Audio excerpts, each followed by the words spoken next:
বর্ষাকাল বিদায় নিচ্ছে, প্রকৃতিতে পরিবর্তন আসছে, সামনে আমাদের অনেক উৎসব আছে, এসে পড়বে ধীরে ধীরে শীতকাল।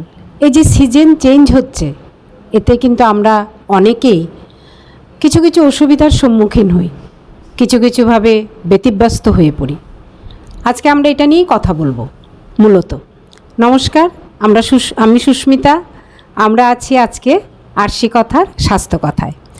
আরশি কথার স্বাস্থ্য কথায় আমাদের সাথে আজকে আছেন যিনি ডক্টর, আমাদের আজকের অনুষ্ঠানের অতিথি ডক্টর বেণুগোপাল রেড্ডি মহোদয়, ENT consultant, neck and head surgeon, Yashoda hospital, Hyderabad. ডক্টরবাবু নমস্তে, আর ওয়েলকাম টু আওয়ার আরশি কথা স্বাস্থ্য কথা।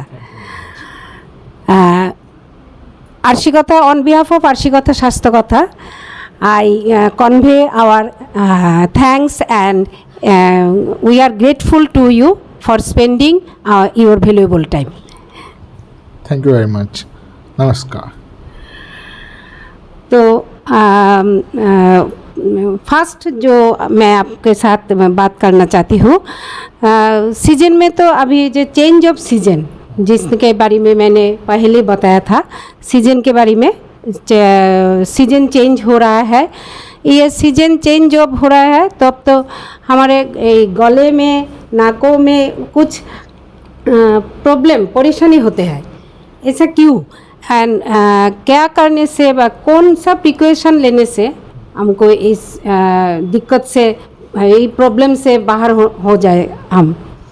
So most of the times क्या होता है कि जब सीज़न चेंज होता है तो मोस्ट ऑफ द टाइम्स क्या होता है, हमारा बॉडी अडाप्ट होने के लिए टाइम लगता है। सो जिसका थोड़ा इम्यूनिटी कम है, मतलब जो बॉडीली वीक है, अभी प्रॉपर डाइट नहीं ले रहा है, प्रॉपर स्लीप नहीं कर रहा है, प्रॉपर खाना नहीं खा रहा है, और वेदर चेंज की वजह से क्या होता है कि थ्रोट इन्फेक्शन होना, साइनस का इन्फेक्शन होना, कॉमन कोल्ड होना, फीवर होना, सीजनल फ्लूस होना, फिर अभी रेनी सीज़न में मलेरिया, टाइफॉइड, ये सब भी होता है। ये कॉमन चीज़ें हैं जो होती है। उसके बाद भी रेयर डिसीज़ होती है जो छोटे छोटे कीड़ों के काटने से बोलते हैं, टिक बॉर्न फीवर, रिकेट्शियल फीवर, वो सब भी होता है। सो ये कॉमन चीज़ें जो होती है सीजनल चेंज की वजह से होती हैं। हाँ, ये तो सीजन है। क्या प्रिकॉशन लेना चाहिए हमको, जैसे इस प्रॉब्लम से हमें छुटकारा मिले? सो प्रिकॉशंस तो बेसिकली मैं बोलूँगा कि जब आप डेली पानी को गर्म करके फ़िल्टर करके पीजिए, डायरेक्ट पानी ना पीजिए। बाहर का खाना थोड़ा जितना हो सके अवॉइड करें, क्योंकि कंटामिनेशन ऑफ फूड का चांसेस ज़्यादा रहता है इस सीज़न में। तो कोई भी बाहर का चीज़ें खाना भी पड़ रहा है तो गरम चीज़ें खाएं। सो ऑयल का चीज़ें नहीं खाएं, बाहर का कंटामिनेटेड चीज़ें नहीं खाएं, सो ताकि चांसेस ऑफ इन्फेक्शन कम हो। और इस सीज़न में स्पेशली आइसक्रीम, कोल्ड ड्रिंक, जो बाहर का पानी से बना हुआ चीज़ें हैं वो अवॉइड करने से बेहतर रहेगा। और थोड़ा ठंडी से बच के रहना चाहिए, थोड़ा बारिश में भीगने से बचना चाहिए। यदि बारिश में भीगने की वजह से साइनस का प्रॉब्लम, कोल्ड का प्रॉब्लम ज़्यादा हो सकता है। थ्रोट में जो क्या जो टीवी में बोलता है ना, गले में खिचखिच है, ये किसके लिए? इसके लिए मैं बोलूँगा कि आप गर्म पानी पीजिए, और जितना हो सके आप बाहर का मसाला का फूड, ऑयली फूड अवॉइड करने से अच्छा रहेगा, ताकि उसकी वजह से जो इन्फेक्शन होने वाला है वो नहीं हो पाएगा। ऑयली फूड और बाहर का खाना के साथ ये गले में खिचखिच भी होता है? उसके बेसिकली गले का खिचखिच बेसिकली बाहर सीजनल चेंज की वजह से एलर्जिक फेरेंजाइटिस बोलते हैं, वो होता है, और इन्फेक्शन की वजह से भी होता है। इसी बारे में क्वेश्चन है। हाँ, फेरेंजाइटिस, जो फेरेंजाइटिस के बारे में आप कुछ? हाँ, pharyngitis most of the times इसलिए होता है यदि जब बगल वाला आदमी जिसके पास है वो यदि छींक रहा है, खांस रहा है, उसकी वजह से आपको आ सकता है। तो आपको थोड़ा दूर रहना पड़ेगा, मास्क पहनना पड़ेगा, सो गर्म पानी पीजिए। तो इसकी वजह से, ताकि आप जो बगल वाले आदमी से जो इन्फेक्शन आने वाला है उसको अवॉइड कर सकते हैं। यदि मास्क पहन के दूर रह के, जो आदमी सिक है उससे थोड़ा दूर रहेंगे, तो ताकि आपका इम्यूनिटी जो है कॉम्प्रोमाइज़ नहीं होना चाहिए। तो उसके लिए आप अवॉइड करने के लिए, बाकी होता है कि इस सीज़न में ठंडा पानी, वाटर का कंटामिनेशन ज़्यादा होता है रेनी सीज़न में, उसकी वजह से मैं बाहर का पानी, बाहर का कोल्ड ड्रिंक्स, जूसेस अवॉइड करना बेहतर रहेगा। তো ডাক্তারবাবুর কাছে আমরা শুনলাম যে এই সিজন চেঞ্জে আমাদের কি কি প্রিকশন নিতে হবে, বাইরের খাওয়া খেতে কম বললেন উনি। তারপরে গরম গরম জিনিস খেতে বললেন, যদিও আমরা বাইরের খাওয়া খুব কমই লোকই অ্যাভয়েড করতে পারি, তবু যতটুকু মেনে চলা যায়। তো চলে যাচ্ছি নেক্সট কোয়েশ্চেনে। डॉक्टर बाबू, साइनस और साइनसाइटिस ये क्या एक ही बात है? नहीं, साइनस सबको होता है बेसिकली। बहुत लोगों का गलत धारणा ये है कि साइनसाइटिस एक है। साइनस और साइनसाइटिस एक ही चीज़ है, एक ही कॉइन के दो पहलू हैं। साइनस का मतलब हवा भरा होना होता है, जहाँ बोन अभी यदि हमारे सर का जो स्कल बोन है उसको हल्का करने के लिए साइनस होता है। यदि उसका इन्फेक्शन होने से साइनसाइटिस होता है। साइनस सबको होता है बट उसका इन्फेक्शन होना प्रॉब्लम होता है। साइनस की वजह से ही हमारा सर हल्का रहता है। तो यदि आप बच्चे का सर देखेंगे, जब बच्चा 2 महीने का 3 महीने का रहा, उसका सर ऐसे ऐसे हिलता रहता है। क्यों हिलता है? क्योंकि उसका वजन ज़्यादा होता है। जैसे जैसे आदमी बढ़ता जाता है उसका साइनस बढ़ता है और हवा बढ़ता है, तो स्कल छोटा होता जाता है, बॉडी बड़ा होता है, उसकी वजह से स्कल स्टेबल होता है। जैसे जैसे वो बड़े होते जाता है, इन्फेक्शन होने की वजह से साइनस का इन्फेक्शन होता है। और साइनस का इन्फेक्शन मोस्ट कॉमनली एलर्जी के पेशेंट में ज़्यादा देखा जाता है। यदि डायबिटीज़ का पेशेंट है उसके में कॉमनली देखा जा सकता है। जिसके में इम्यूनिटी कम रहता है उसके में भी साइनस का इन्फेक्शन कॉमनली देखा जाता है। सो साइनस के इन्फेक्शन से बचने का कॉमन तरीका ये है कि एलर्जी से बचें। जो एलर्जी के पेशेंट्स हैं, डायबिटीज़ के पेशेंट्स शुगर कंट्रोल में रखें और इन्फेक्टेड पेशेंट से दूर रहें और थोड़ा प्रिकॉशंस लें। जैसे कि अभी एसी रूम्स है तो एसी रूम्स लें। फिर रेगुलर हर 2 दिन में कपड़ा बदले, घर का जो डेली यूज़ करते हैं वो, यानी लेनिन जो बेडशीट्स वो रहता है एवरीडे गर्म पानी से नहाएं। सर भीगना नहीं चाहिए, सर भीगने से साइनस का प्रॉब्लम ज़्यादा होता है। सो साइनस का अदर प्रॉब्लम्स भी यदि ज़्यादा होने से उसकी वजह से कॉम्प्लिकेशंस होता है, वो बहुत कम लोगों में होता है। साइनस का प्रॉब्लम की वजह से आँख में इन्फेक्शन होना, ब्रेन का इन्फेक्शन होना, मेनिंजाइटिस होना, ये सब भी हो सकता है यदि साइनस का कॉम्प्लिकेशन ज़्यादा होने से। तो साइनस और साइनसाइटिस होता है साइनस इन्फेक्शन होने के बाद, साइनसाइटिस है? हाँ जी, आपने करेक्ट बोला। साइनस का इन्फेक्शन यदि वायरल हो या बैक्टीरियल हो, फंगल हो, उसके बाद साइनसाइटिस होता है। Most of the times commonly sinusitis जो होता है वायरल इन्फेक्शन की वजह से होता है। वो सेल्फ लिमिटिंग, मतलब अपने आप से ही बहुत बार ठीक हो जाता है। यदि आप यानी एनाल्जेसिक्स लें या एंटीपायरेटिक्स टैबलेट लें तो अपने आप वायरल इन्फेक्शन यूजुअली 3 से 4 दिन में कम हो जाता है। जब ये वायरल इन्फेक्शन के साथ साथ बैक्टीरियल इन्फेक्शन होता है तब आपको डॉक्टर की जाने की ज़रूरत पड़ती है। तो ताकि आपका डॉक्टर आपका जो भी नियर बाई ENT डॉक्टर है या जनरल फिजिशियन है वो आपको एंटीबायोटिक प्रिस्क्राइब करता है। फिर आपका ज़रूरत है तो ब्लड टेस्ट करता है, चाहे ज़रूरत होगा तो एक्सरे CT स्कैन करेगा उसके लिए। सो यदि और एंटीबायोटिक बदलना है तो वो भी करेगा। आज के दिन में आपने कोविड के टाइम से देखा होगा कि फंगल इन्फेक्शंस भी बढ़ रहा है बेसिकली डायबिटीज़ की वजह से। और कोविड के ट्रीटमेंट में भी स्टेरॉइड देते हैं तो उसमें भी कुछ लोगों का शुगर बढ़ता है, उसके वजह से भी सेकेंडरी इन्फेक्शन होता है, फंगल इन्फेक्शन। बेसिकली वो फंगल इन्फेक्शन जो होता है वो ट्रॉपिकल डिसीज़ बोलते हैं। जो ट्रॉपिकल कंट्रीज़ में जो होता है इन्फेक्शन उसको ट्रॉपिकल डिसीज़ बोलता है। उसमें से ये एक है फंगल डिसीज़ जो लाइक आपने सुना होगा black fungus. Black fungus actually दूसरा नाम है म्यूकोरमाइकोसिस का। म्यूकोरमाइकोसिस राइजोपस फैमिली के म्यूकस फंगई से होता है। सो उसको बचने के लिए आपको ये करना पड़ेगा कि आपको डायबिटीज़ कंट्रोल में रखना पड़ेगा। और जल्दी से जल्दी यदि आपको कुछ लक्षण लगते हैं जैसे कि आपको स्मेल, आई का डबल विजन होना, स्मेल डिस्टर्बेंस आना, या लगता है कि आपको कोई प्रॉब्लम हो रहा है साइनस को, तो इमीडिएटली आपको नियर बाई ENT डॉक्टर को दिखाएंगे तो वो एंडोस्कोपी करके नेसल स्वाब फॉर फंगल कल्चर भेजेंगे या MRI भेजेंगे, जिससे आप जल्दी से पता कर सकते हैं कि आपको फंगल इन्फेक्शन है कि नहीं। तो मतलब अच्छा, मुझे कैसे पता चलेगा जो मुझे साइनसाइटिस है? हॉर्स माने सर दर्द होने से ना, क्या कैसे?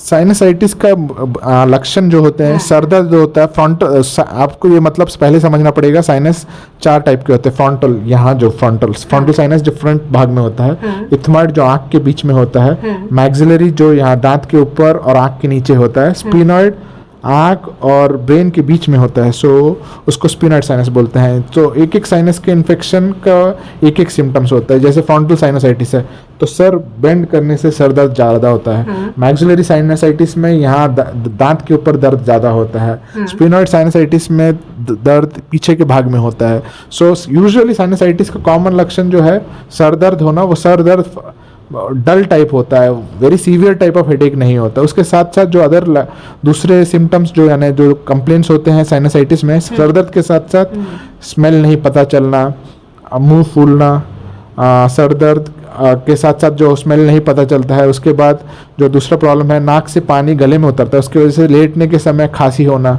गले में खराश होना, ये भी कुछ लक्षण हैं जो साइनसाइटिस में होते हैं। साइनस में यूजुअली सिर्फ हेडेक होना बहुत कम लोगों में देखा गया। यूजुअली साइनसाइटिस में सर दर्द जो डल टाइप है, उसके साथ साथ नाक में पानी आना, नाक में स्मेल नहीं पता चलना, मुंह फूलना, फेस में पेन में होना, ये सब भी लक्षण देखे जाते हैं। उसको कंफर्म करने के लिए आपको ईएनटी डॉक्टर के पास जाना पड़ेगा, जो ईएनटी एंडोस्कोपी करके या रेडियोलॉजिकल इमेजिंग आइदर एक्सरे, सीटी और एमआरआई करके उसके बाद कंफर्म करके आपका साइनसाइटिस का ट्रीटमेंट करेंगे। उसका treatment either medical line of treatment चलेगा या surgical line treatment. If it is acute तो यूजुअली मेडिसिन चलता है। एक्यूट मतलब 1 महीने के अंदर जो होता है जिसका बीमारी, जो 3 महीने के ऊपर होता है फर्स्ट दे ट्राई मेडिसिन ही दे के ट्राई करते हैं। यदि उसके बाद भी कम नहीं होता है तो सर्जरी एडवाइस किया जाता है। सर्जरी कहाँ पर होता है? सर्जरी नाक के थ्रू होता है, एंडोस्कोपिक साइनस सर्जरी बोलते हैं इसको। उसमें 2 टाइप है, ओल्ड कन्वेंशनल टाइप जहाँ पे इंस्ट्रूमेंट्स यूज़ करके दिया जाता है, दूसरा नया है डिब्राइडर यूज़ करके किया जाता है। सो माइक्रो डिब्राइडर के थ्रू पूरे साइनस के अंदर यदि पॉलिप्स है या पस है या साइनस को ओपन करके पूरा पॉलिप्स और पस निकाला जाता है। और एक और जो नया टेक्निक है उसको बोलते हैं बलून साइनोप्लास्टी, जहाँ पे यूएस का न्यू टेक्निक है। यहाँ पे बलून डाल के डायलेट करते, जैसे एंजियोप्लास्टी में हम बलून डाल के डायलेट करते हैं वेन को, वैसे ही स्कल के अंदर यहाँ साइनस के अंदर, फ्रंटल साइनस के अंदर यूजुअली कॉमनली भी हम बलून का यूज़ करते हैं ताकि जो पस यहाँ पे इकट्ठा हो गया है पूरा साइनस मुंह के अंदर, नाक के अंदर उतर जाए और जो भी पस है वो पूरा क्लीन हो जाए। सो ये फंगल का इन्फेक्शन या फंगल इन्फेक्शन के लिए थोड़ा और अग्रेसिवली ट्रीटमेंट करना पड़ता है। उसके लिए आपको थोड़ा अग्रेसिवली ज़्यादा निकालना पड़ता है। उसके लिए हमको बोलते हैं मिडिल मैक्सिलेक्टमी, पार्शियल मैक्सिलेक्टमी बोलते हैं, depending upon the fungal involvement.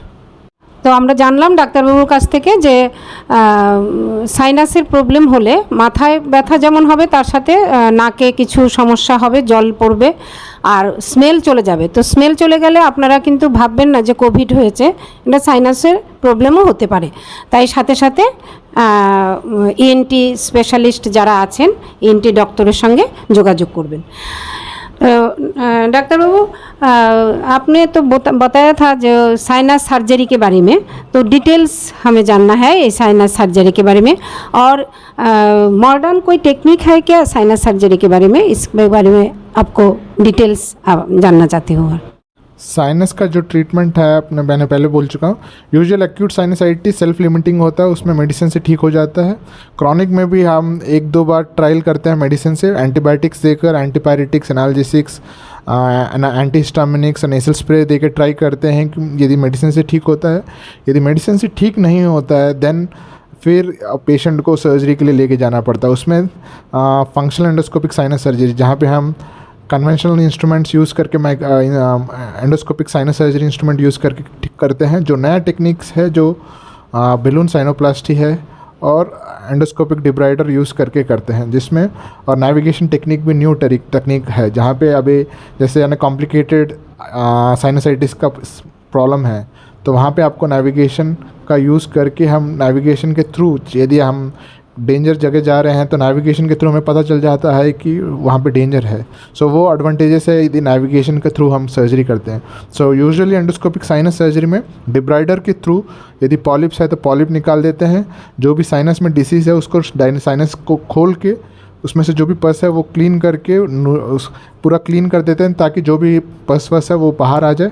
और जो नया टेक्निक है बलून साइनोप्लास्टी, जहाँ पे हम साइनस के ऑस्टियम के थ्रू बलून को ले आके डायलेट करते हैं सो दैट जो ऑस्टियम है वो परमानेंटली डायलेट हो जाए। डायलेट का मतलब परमानेंटली खुल जाए, रादर देन माइक्रो डिब्राइडर की सहायता। वहाँ पे माइक्रो डिब्राइडर में मशीन कट कर देता है, तो बलून साइनोप्लास्टी में हमें कट करने की ज़रूरत नहीं पड़ती, वहाँ पे हमें ऑस्टियम को डायलेट करना पड़ता है। उसकी वजह से एडवांटेज ये है कि टिश्यू डिस्ट्रक्शन के चांसेस कम होते हैं, तो उसकी वजह से रिकवरी भी फास्ट होता है balloon sinuplasty. So and less invasive है। लेस इन्वेजिव मतलब ज़्यादा टिश्यू डिस्ट्रक्शन नहीं होता है। सो और other than that navigation system हम यूज़ करते हैं जहाँ पे हमें लगता है कि फंगल डिसीजेस है या साइनसाइटिस इंट्राक्रेनियल मतलब ब्रेन के अंदर जा रहा है या आँख के अंदर जा रहा है, तो हमें वहाँ पे नेविगेशन की यूज़ लेनी पड़ती है। वहाँ पे नेविगेशन का मतलब होता है कि हमारे इंस्ट्रूमेंट्स में जीपीएस लगा होता है। सो जैसे ही हम डेंजरस एरिया में जाते हैं तो वो हमें अलर्ट कर देता है कि हम डेंजर एरिया में जा रहे हैं। सो उसकी वजह से हम और बेहतर सर्जरी कर पाते हैं। उसके वजह से एडवांटेज ये है कि बेसिकली कि हम कॉम्प्लिकेशंस बहुत कम हो जाता है। तो ओनली प्रॉब्लम उनके साथ ये है कि थोड़ा एक्सपेंसिव है, क्योंकि उसका जो सिस्टम जो है नेविगेशन सिस्टम वो बहुत एक्सपेंसिव है। उसकी वजह से थोड़ा सर्जरी का कॉस्ट बढ़ जाता है। एक्सपेंसिव मतलब कितना ये खर्च होता? एक्सपेंसिव जो रेगुलर सर्जरी से 20-30,000 या 40,000 बढ़ जाता है, क्योंकि नेविगेशन सिस्टम जो है उसका जो सिस्टम है जो वो एक्सपेंसिव है। उसके वजह से अभी and not available in all the centres. तो बहुत कम क्वाटरनरी सेंटर्स में ही अवेलेबल है, बिग मेडिकल सेंटर्स में ही नेविगेशन सिस्टम अवेलेबल है अभी की तरफ। तो कितना टाइम लगता है ये दोनों सर्जरी में, नेविगेशन और माने एज यूजुअल जैसे हम लोग नॉर्मल सर्जरी में हमें लगता है around 1 hour to 1.5 hours। Navigation में हमें लग सकता है 2 hours तक, क्योंकि नेविगेशंस में सर्जरीज हम तभी करते हैं जब हमें लगता है कि कॉम्प्लिकेशंस है, तो हम धीरे धीरे करते हैं। तो उसमें टाइम और नेविगेशंस मतलब कॉम्प्लिकेशन ज़्यादा होने से हम आप लोग नेविगेशन सर्जरी सजेस्ट करते हैं? नहीं वैसा नहीं है। देखिए तो जहाँ पे हमें लगता है कि कॉम्प्लिकेशंस होने के चांसेस हैं, जैसे ब्रेन में चला गया है इन्फेक्शन या आई में चला गया है, तो वहाँ पे हम नेविगेशन यूज़ करते हैं, ताकि जो कॉम्प्लिकेशंस है उसको प्रिवेंट करने के लिए हम नेविगेशन यूज़ करते हैं, ताकि जाके बाद में इंजरी करने के बाद नेविगेशन यूज़ करने का कोई मतलब नहीं है, ताकि बाद में प्रॉब्लम ना हो पेशेंट के लिए, इसलिए नेविगेशन यूज़ किया जाता है। আপনারা শুনলেন ডাক্তারবাবুর কাছ থেকে।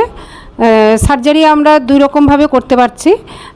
এক আধুনিক যে সার্জারি আছে সেটা হচ্ছে নেভিগেশন সার্জারি, সেটার মধ্যে জিপিএস লাগানো থাকছে, যার ফলে কি হচ্ছে আমাদের টিস্যু বেশি যদি মানে ক্ষতিগ্রস্ত হয়ে যায় তখন কিন্তু এই জিপিএস আপনাকে অ্যালার্ট করে দেবে।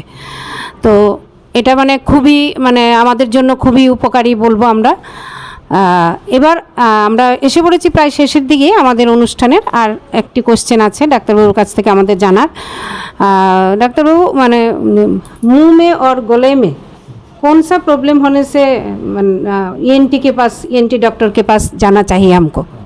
So most of the times अभी जो कॉमन प्रॉब्लम्स है वो आप लोगों को, बहुत लोगों को मालूम होगा, टॉन्सिल्स का प्रॉब्लम होता है, तो उसके लिए जाना पड़ता है। उसमें यदि आपको टंग का प्रॉब्लम्स है, जैसे टंग के प्रॉब्लम की वजह से लोगों को स्नोरिंग आता है, उसके वजह से उसके लिए भी डॉक्टर ईएनटी डॉक्टर। टंग को क्या प्रॉब्लम? यदि कुछ लोगों का जो टंग होता है बहुत बड़ा होता है, या सोते वक्त जो पीछे गिर जाता है, तो उसकी वजह से स्नोरिंग होता है। तो स्नोरिंग का इश्यूज है या नहीं देखने के लिए बहुत सारे टाइम स्नोरिंग की वजह से लोगों का बीपी बढ़ता है। बहुत लोगों को ये नहीं मालूम है कि स्नोरिंग की वजह से लॉन्ग टर्म में बीपी बढ़ने की वजह से स्ट्रोक आना, ये सब भी यानी स्नोरिंग का वजह से ओएसए मतलब ऑब्स्ट्रक्टिव स्लीप एपनिया, जो उसकी वजह से ये कॉम्प्लिकेशंस होने के चांसेस होते हैं। उसको अर्ली स्टेजेस में डिटेक्ट करने के लिए यदि स्नोरिंग का इश्यूज है तो एक बार ईएनटी से कंसल्ट करके, यदि कुछ है तो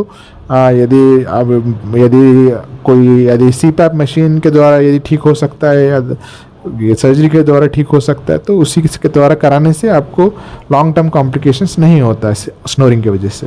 अच्छा, ये टांग में जो ये ऐसे के ये पल्प के बारे में होता है, छोटा ये किस लिए होता है?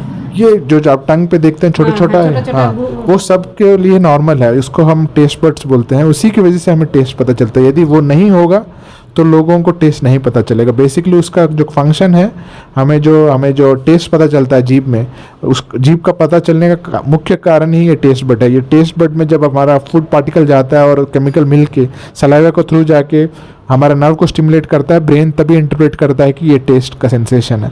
और सो टंग का अदर जो प्रॉब्लम है, जैसे टंग टाई, मतलब बचपन में आपने देखा हो कुछ लोगों का टंग बाहर नहीं निकलता है, बात करने का प्रॉब्लम होता है टंग टाई, उसके लिए भी आपको ईएनटी डॉक्टर से करने से जल्दी स्टेज में जल्दी कराने से ठीक वो स्पीच भी ठीक हो सकता है। कुछ बच्चों का जीभ का प्रॉब्लम की वजह से भी स्पीच का प्रॉब्लम्स होता है। सो अदर देन दैट, और जो कॉमन प्रॉब्लम्स आजकल है, थायराइड का प्रॉब्लम जो मेडिसिन से ठीक नहीं होता है, या थायराइड का ट्यूमर सर्जरीज है, तो उसके लिए भी हेड एंड नेक सर्जरी, या पैरोटिड ग्लैंड्स का ट्यूमर है, या सैलिवरी सबमैंडिबुलर सैलिवरी ग्लैंड्स का जो ट्यूमर्स है उसके लिए भी आपको उसमें यदि स्टोन होने से या इन्फेक्शन होने से आप ENT डॉक्टर्स के साथ सलाह मशवरा कर सकते हैं। और जो टॉन्सिल और फेरेंजाइटिस ये क्या रिलेटेड है?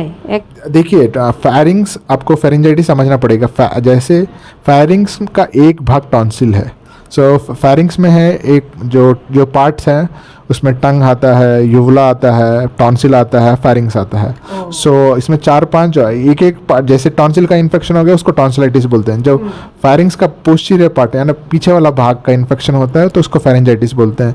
यदि टंग बेस का प्रॉब्लम होता है उसमें उसको टंग बेस का प्रॉब्लम्स बोलते हैं। सो ये जो टॉन्सिल है वो एक भाग है फेरिंग्स का। सो फेरिंग्स में एक भाग टॉन्सिल है। यदि आप इन्फेक्शन बोलेंगे तो फेरेंजाइटिस, तो इसका मतलब ये होता है कि ऊपर अपर रेस्पिरेटरी ट्रैक्ट में कहीं पे भी इन्फेक्शन, टॉन्सिल में हो सकता है, फेरिंग्स में हो सकता है, नेसोफेरिंग्स में हो सकता है।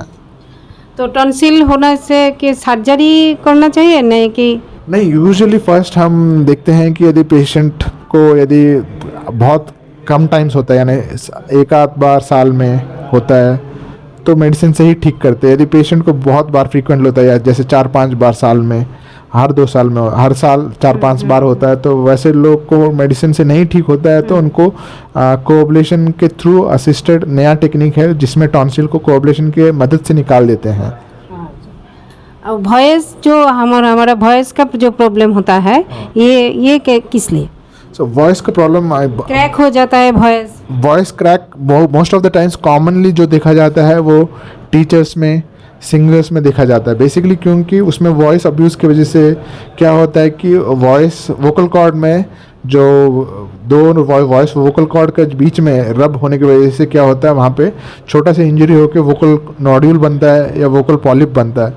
तो यूजुअली अर्ली स्टेजेस में होगा, यदि आप मेडिसिन और वॉइस रेस्ट लेने से अपने आप ठीक हो जाता है। यदि वॉइस रेस्ट और मेडिसिन से ठीक नहीं होता है तो देन हम MLS मतलब माइक्रोलैंजियल सर्जरी के थ्रू, आइदर लेज़र के थ्रू और कोअबलेशन के थ्रू और कोल्ड इंस्ट्रूमेंट के थ्रू वो नोकल नोड्यूल या पॉलिप निकाल देते हैं।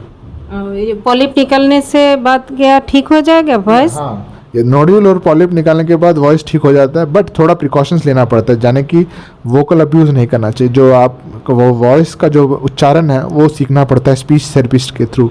तो यदि आप फिर से यदि वॉइस अब्यूज़ करेंगे फिर से होने के चांसेस रहते हैं। और सर्जरी के बाद? हाँ, बेसिकली हम सर्जरी करने के बाद जो वोकल नोड्यूल है या वोकल पॉलिप है वो निकाल देते हैं, बट सर्जरी के बाद यदि फिर से हम वो वॉइस अब्यूज़ करेंगे तो वोकल नोड्यूल या वोकल पॉलिप फिर से बन सकता है। फिर से मेडिसिन ट्राई दे करके कर सकते हैं। यदि फिर से मेडिसिन से नहीं होगा फिर भी सर्जरी करना पड़ सकता है। তো আমরা আমাদের গলা এবং জিভের সম্পর্কে জানলাম ডাক্তারবাবুর কাছ থেকে, এবং টনসিল হলে এবং ভয়েস যে আমাদের মানে ক্র্যাক করে বা গলা ভেঙে যায় যেটা আমরাকে বলি সেটা সম্পর্কে জানলাম, কিভাবে আমরা এটা থেকে মানে নিজেকে ঠিক রাখতে পারবো এ সম্পর্কে জানতে পারলাম। तो डॉक्टर बाबू बहुत से लोग कहते हैं कि साइनस कभी ठीक नहीं होता, ये सही बात है क्या? नहीं, देखिए वही लोगों का जो साइनस के प्रति जो नॉलेज है बहुत मिसकंसेप्शंस है, बेसिकली मैं वही बोल रहा हूँ। हाँ, मिसकंसेप्शन है, बहुत ज़्यादा है। सो साइनस मतलब मैंने वही बोला, साइनस सबको होता है, बट साइनस का इन्फेक्शन जो होता है यदि आप करेक्टली ट्रीटमेंट लेंगे first usually most of the times medicine से ही ठीक हो जाता है।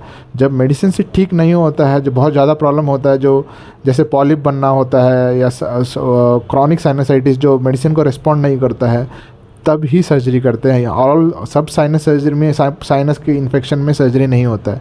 सो जो जहाँ पे यदि कॉम्प्लिकेशंस लग रहा है, जो मेडिसिन को ठीक नहीं कर रहा है, तो तब होता है। साइनस का इन्फेक्शन यूजुअली अभी थोड़ा ज़्यादा हो रहा है क्योंकि सिटीज़ में बेसिकली पोल्यूशन की वजह से, बेसिकली आप देख रहे हैं कि जो वेदर चेंजेस है बहुत ड्रास्टिकली हो रहा है, सो और जंक फूड की वजह से और लोगों का लाइफस्टाइल के चेंजेस की वजह से साइनस का इन्फेक्शन आज के तारीख में बहुत बढ़ चुका है। তো আমাদের অনেকেরই একটা ভুল ধারণা আছে যে সাইনাসে, এটা আমিও শুনি অনেক সময় যে সাইনাস কখনো ঠিক হয় না, যার জন্য আজকে আমরা এই সাইনাসের ব্যাপার নিয়ে ডাক্তারবাবুর সঙ্গে বেশি আলাপ করলাম। যে কথাটা আমরা প্রায়ই শুনি যে আমার খুব অসুবিধা হচ্ছে, সাইনাসের প্রবলেম আছে, এবং দর্শক শ্রোতা বন্ধুদের চাহিদা অনুযায়ী কিন্তু আজকের এই টক শোটা রাখা হয়েছে। কারণ সাইনাস মানে সিজন চেঞ্জ হচ্ছে, সাইনাসের প্রবলেম হওয়ার সম্ভাবনা, বাড়ার সম্ভাবনা বেশি আছে দেখেই এই ব্যাপারটা রাখা হয়েছে ডাক্তারবাবুর সঙ্গে আলাপচারিতায়। আমরা আমাদের আজকের অনুষ্ঠানের প্রায় শেষ লগ্নে এসে পড়েছি। আবারও ডাক্তারবাবুকে আমাদের পক্ষ থেকে on behalf of Arshikatha thanks, again thanks. এবং দর্শক বন্ধুরা, আপনাদের সবারকে জানাচ্ছি যে আপনাদের চাহিদা মতোই কিন্তু আমরা নিয়ে আসছি আমাদের ডক্টর শো, আরশিকথা স্বাস্থ্যকথায় যে ডক্টর শোগুলি থাকছে চাহিদা অনুযায়ী সেগুলি নিয়ে আসছি। সাইনাস নিয়ে বিভিন্ন জায়গায় বিভিন্ন ধরনের কথা উঠে এবং আমরা জানতে পেরেছি দেখেই আজকে এই সাইনাস নিয়ে আলোচনা করলাম। আশা করি আপনারা উপকৃত হবেন। আবারও আসবো আরশিকথা স্বাস্থ্যকথায়। সবাই ভালো থাকবেন, সুস্থ থাকবেন। আজকের মতো এখানেই শেষ করছি। নমস্কার।